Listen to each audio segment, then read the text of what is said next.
Welcome to Nasdaq Trade Talks. I'm Jill Malandrino, Global Markets Reporter at Nasdaq.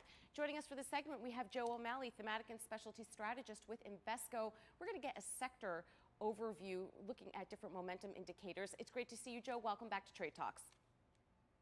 It's great to be back. All right, and it's great to have you with us. And Joe, let's talk about what you're seeing from a sector perspective. We keep hearing so much about a stock picker's market, but there are some things that are working. Yeah, certainly there are, and one of the areas that we really like right now is on the healthcare side of things. So historically, healthcare has held very strong defensive characteristics. So in periods like we're seeing today with higher volatility, a broader market downturn, healthcare has historically offered some outperformance during those periods and really provided a buffer relative to the broader markets. So, Joe, when you take a look at momentum indicators, what's the strategy that you're employing there? What helped you identify healthcare? Yeah, so one of the strategies we really like for healthcare in general, and particularly in this type of a marketplace, is our DWA Healthcare Momentum Strategy, ticker PTH.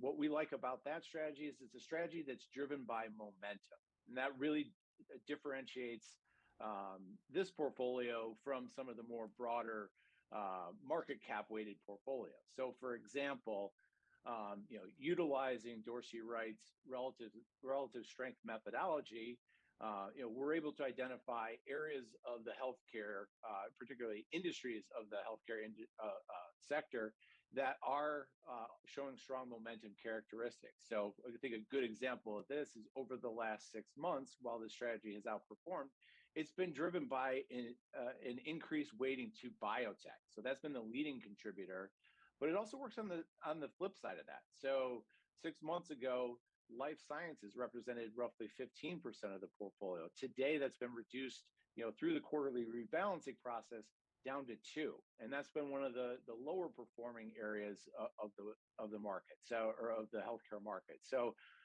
you can really look at momentum from both of those perspectives, adding to areas of strength and decreasing areas of weakness. And Joe, what are the benefits to investors employing a momentum-based strategy? Yeah, so I kind of mentioned or kind of alluded to it earlier with some of the movement that you see within different areas of the healthcare marketplace. I think industries is a good way to look at that. Having a quarterly rebalance process in place that can identify those areas of strength and allocate away from areas of weakness. So, I think as investors look to add, healthcare, and we think a momentum-based strategy, for that healthcare makes a lot of sense, because of, certainly the defensive characteristics of healthcare in general, but also some of the innovation and the really advanced technologies that the healthcare space has to offer. All right, Joe, appreciate the insight as always. Thanks for joining us on Trade Talks. I'm Jill Malandrino, Global Markets Reporter at Nasdaq.